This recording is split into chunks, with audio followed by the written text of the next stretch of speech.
Scene Mom says, welcome to the podcast from former Phoenix radio host Danny Cutler.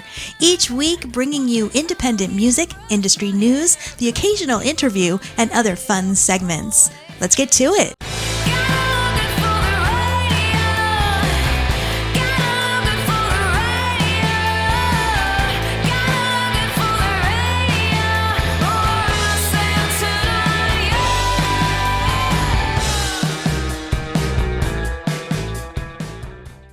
Scene Mom says hello and welcome to episode 96. I'm Danny, your host and Scene Mom, and as always, so very glad that you have joined me.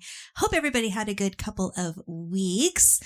I think, guys, I really think that things are going to finally start mellowing out a little bit. Last week was like the last major thing I had going on. My daughters were out here visiting for a few days. It was fantastic. We did so much in 3 days. We hit the Isabella Gardner Museum in Boston. We ate plenty of seafood and we celebrated both of their birthdays, which are 2 days apart, but also 3 years. Another side benefit of this was when I went back to work on Monday, I actually felt rested. I had no idea that I needed some time off until I had it. And I felt more focused and relaxed sitting at my desk working. It was crazy. I didn't even feel rested after being away in April, but that was probably something to do with traveling by car across the country and back. In other news, I teased in the last episode that the next Montapalooza Music Festival date was set for July 2027, but I didn't give the date. Now I can. You ready? Drum roll. It will be Saturday, July 17th, 2027. I am super excited with the decision to make the move on dates. Though if we get snow in July, I am getting my butt back to church.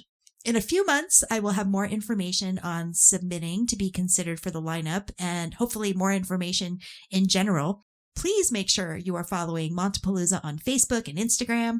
Many cool things are coming now that we have had our first event and we know what sort of changes to make and what direction to take the festival in.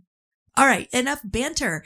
Let's get back to it. I have, of course, got some awesome indie tunes to share with you, music news, music history, and a marketing tip. Let's get back to said music with the song from Massachusetts band Cape Crush. This actually was released back in April, which shows just how far behind I can get with skipping weeks for travel and also only playing 4 or 5 songs per episode. However, it was new to me to hear it, and if you haven't heard it, it is new to you too. Their latest album, Place Memory, was released on May 1st, and you can find it on Bandcamp or anywhere that you stream music. Here is Cape Crush with Train in Motion, and you're listening to What Scene Mom Says.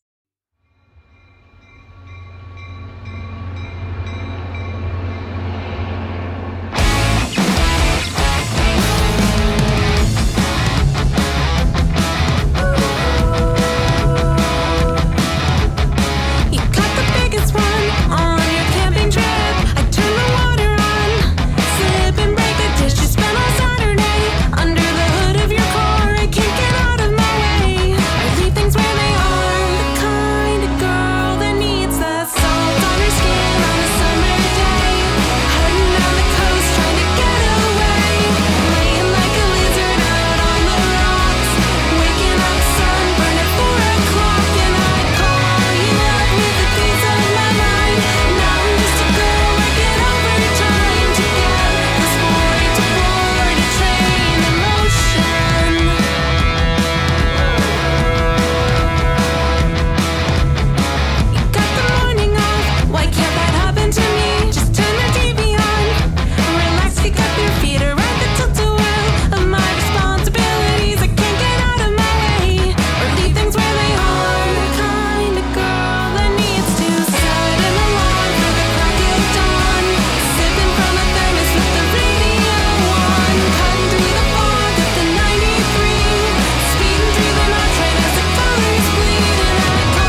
Again, that was Cape Crush with Train in Motion.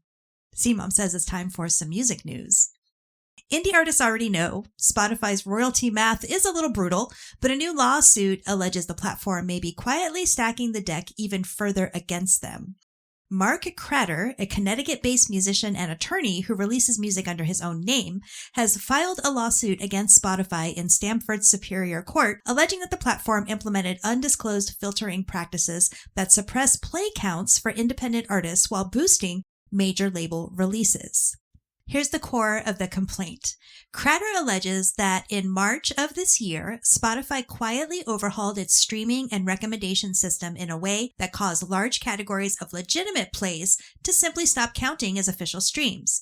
And he's not speaking vaguely. He is citing his own streaming data, claiming that prior to March 2026, his performance on the platform was stable and consistent, with streams proportional to actual listener activity.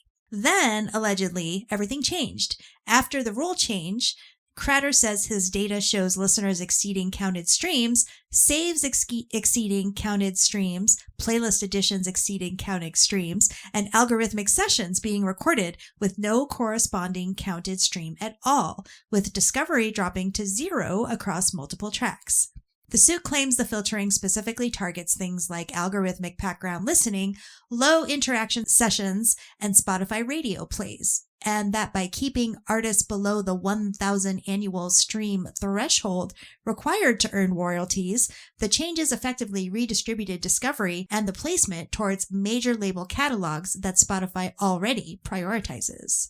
Cratter is seeking damages, a temporary injunction, and a full accounting from Spotify of every filtered stream, engagement signal, and algorithmic session that's tied to his catalog. Now, Spotify has not yet responded to a request for comment, but the lawsuit lands just one day after the platform managed to beat a separate streaming fraud complaint by RBX involving Drake's catalog. Now, even if part of this holds up, it's a pretty damning look at how the algorithm may really be working for indie artists behind the curtain, and it's not good. All right, quick. Who sang Three Small Worlds as Josie in 2001's Josie and the Pussycats? If you said Rachel Lee Cook, you're wrong.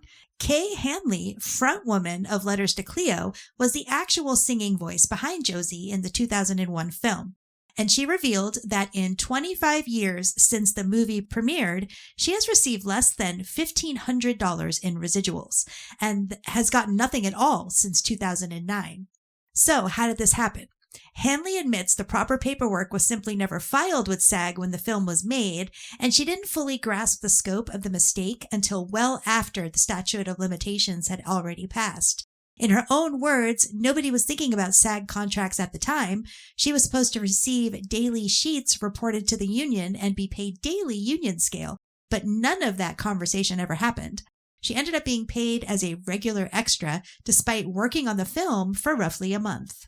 And now, decades later, she's stuck. SAG is asking her for pay stubs and studio documentation that she simply doesn't have anymore. She says her only proof is the movie itself. Now, for comparison, Hanley notes that her work on 1999's 10 Things I Hate About You has earned her about $50,000 in residuals over the same time period, which is a pretty big difference from what Josie brought in. The financial impact is pretty real, too. She says soon she'll have to take her son off her health insurance plan because of the rising costs. Now, her advice to anyone in the industry, make sure that your SAG paperwork gets filled out. And if you're doing voiceover work, your studio should be presenting you with that paperwork every single day. It is a reminder that even after you've done the work and the work has clearly succeeded, the business side of this industry will still not protect you unless you protect yourself first. Okay, here's a crazy headline. UK man has a prison sentence for burning CDs.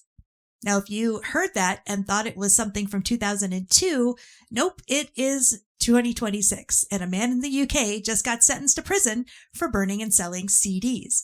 47-year-old Mark Kearns was issued a 26-month prison sentence, suspended for 18 months after pleading guilty to the unauthorized mixing and selling of CDs in violation of copyright law.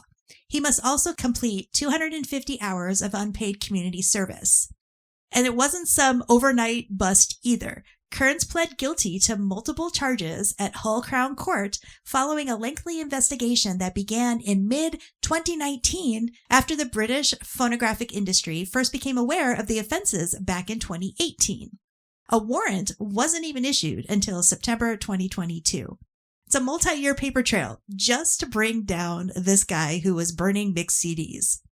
Now, a Yorkshire Council spokesperson said the activity allowed Kearns to commercially exploit protected material, generating income at the expense of legitimate artists and businesses in the music industry. And the cabinet member added that counterfeit and unauthorized goods undermine fair trading and generate significant illicit profit, calling the sentence a clear message that this kind of activity won't be tolerated. Now, here's an interesting part. Nobody seems to know exactly how he was selling the CDs. Sources never identified whether he was selling online, through social media, from a physical market stall, or out of the trunk of his car. But whatever the method, it left enough of a commercial footprint for UK authorities to pursue it seriously. And honestly, CDs are not as dead as you'd think. The format remains particularly popular in K-pop and J-pop fan communities for special or alternative album art. And artists like Taylor Swift have continued finding real success with CDs and vinyl, even as streaming dominates everything else. So the moral of the story, the format could be old school, but copyright law in 2026, they're still paying attention. I wish they would still disclose how he was selling the CDs, though. Okay, so we're ending the music news on a lovely note this week because Olivia Rodrigo just made one of the biggest moves of her career and has nothing to do with music on the charts.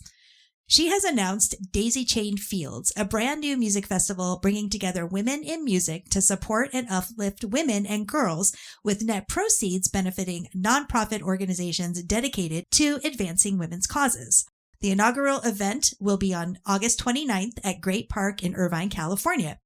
And it's a great lineup. We're talking Bikini Kill, Chaperone, Die Spitz, Dochi, Garbage, Cat's Eye, Santa Gold, The Breeders, and it's across 2 stages, plus special guests Karen O, Sarah McLachlan, and Stevie Nicks. Now, here's the part that really gets me. Every single artist on that lineup, including Rodrigo herself, agreed to perform without a fee. The special guests aren't getting paid either. All the proceeds going directly to women-focused nonprofits, including the Center for Reproductive Rights, Planned Parenthood, and the National Women's Law Center. Rodrigo has been open about her inspiration here. She says Lilith Fair was a huge influence in starting the festival, and that the very first person she called when she decided to do this was Sarah McLachlan herself, who she calls a complete trailblazer for this. And it's a full circle moment too, nearly 30 years after McLachlan launched what became the massively successful Lilith Fair. The demand? The festival completely sold out in just 30 minutes. Artists giving up their paychecks to build something bigger than themselves. I mean, that's the kind of music industry story I want to be telling on this show. I hope that this is the first of many years for Daisy Chain Fields. I really, really wish I could go. That sounds so awesome. That is your music news this week. And if you have any feedback, thoughts, any music news to share, you can always email me, scenmomsays@gmail.com.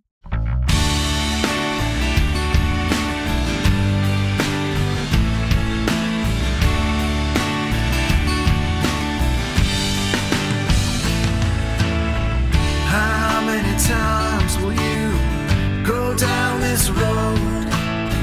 How many nights will you walk alone? So they said they all wanted to love you,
round like a Catherine wheel.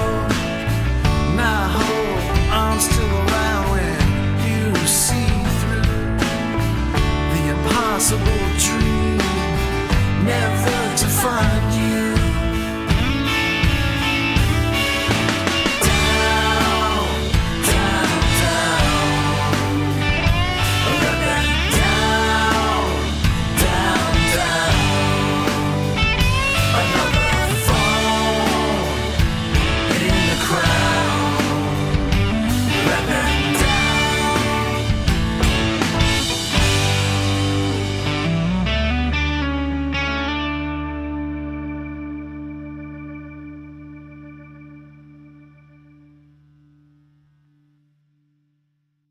That was Arizona band The Bellwethers with their new single, Let Them Down, which was released on June 19th.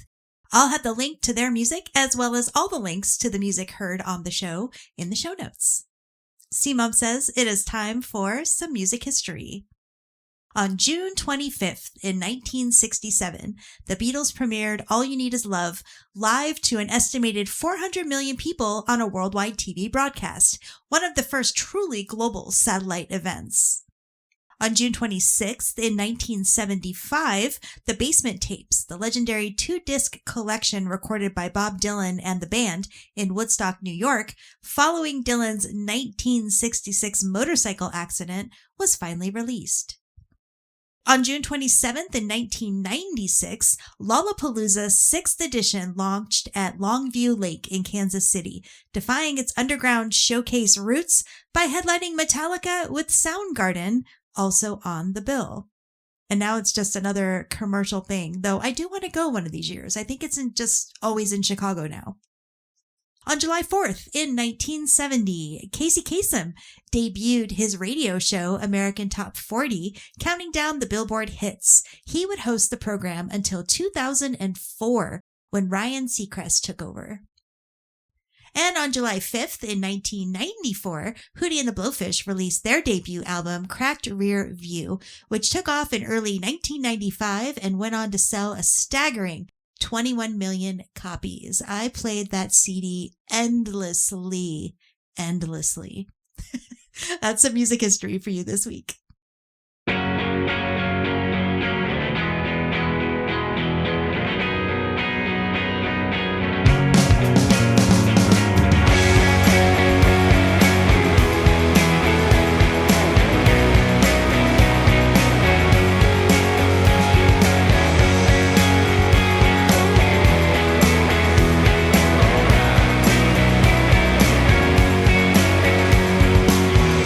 When I'm walking in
thinking about our love.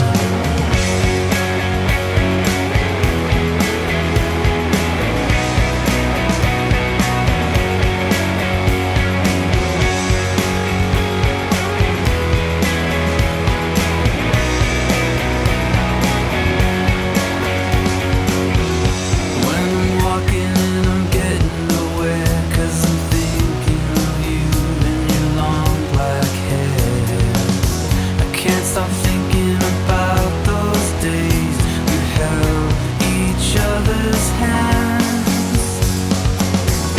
La la la, la la la la la la la la la.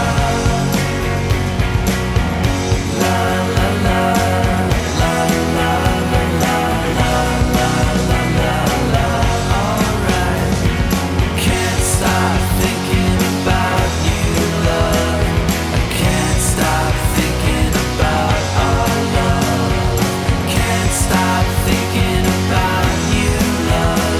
I can't stop thinking about our love. Can't stop thinking about you, love. I can't stop thinking about our love.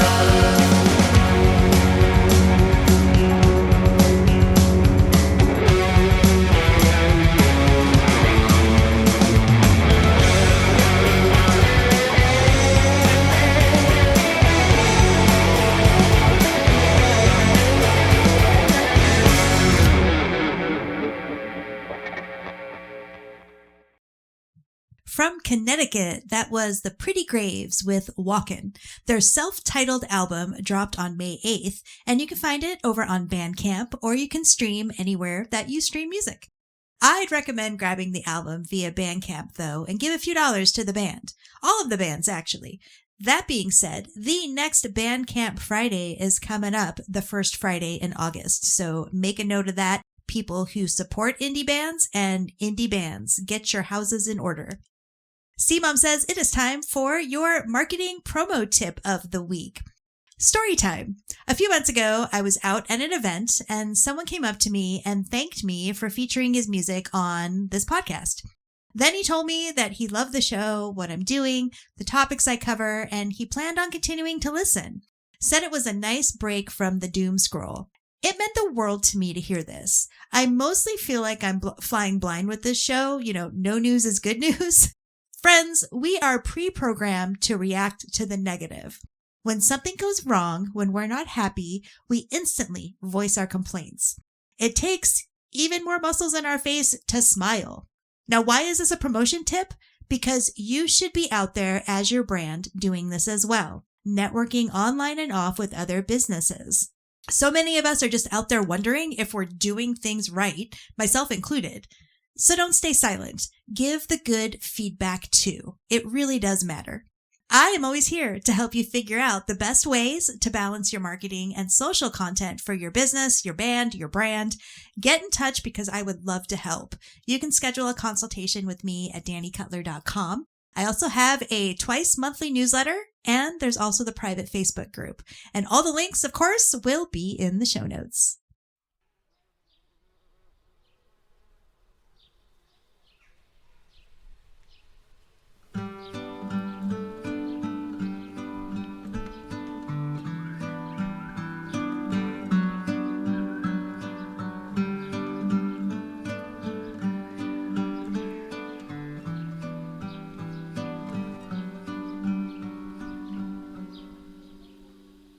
We sit for hours in your car, waiting for words to break.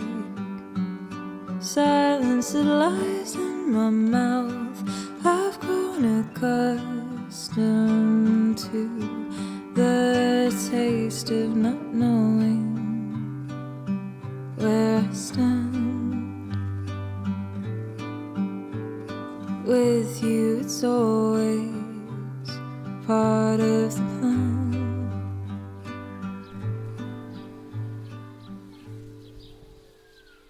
You said that when he was born, I was expected to fend for myself like the others.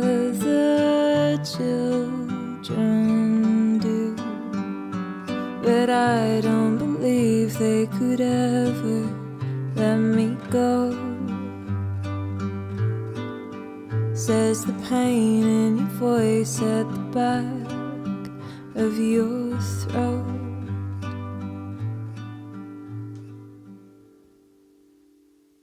Light falls in the dark of space. Your grandmother's words feel out of place when all you want is to hear her say, I'm sorry, forgive me, I love you anyway.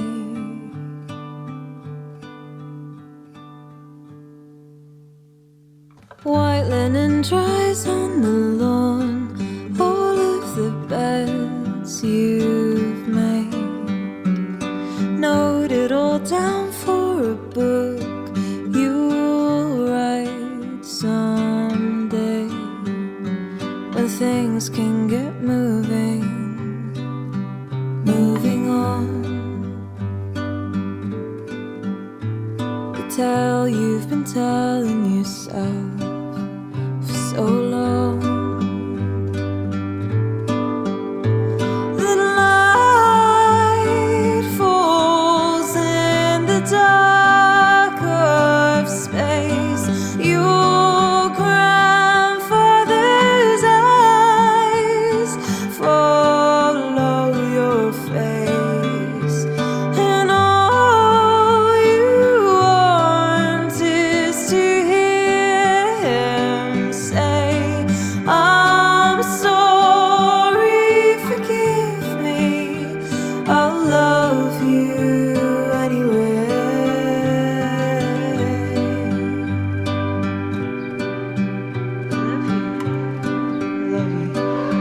I love you. I love you. I love you.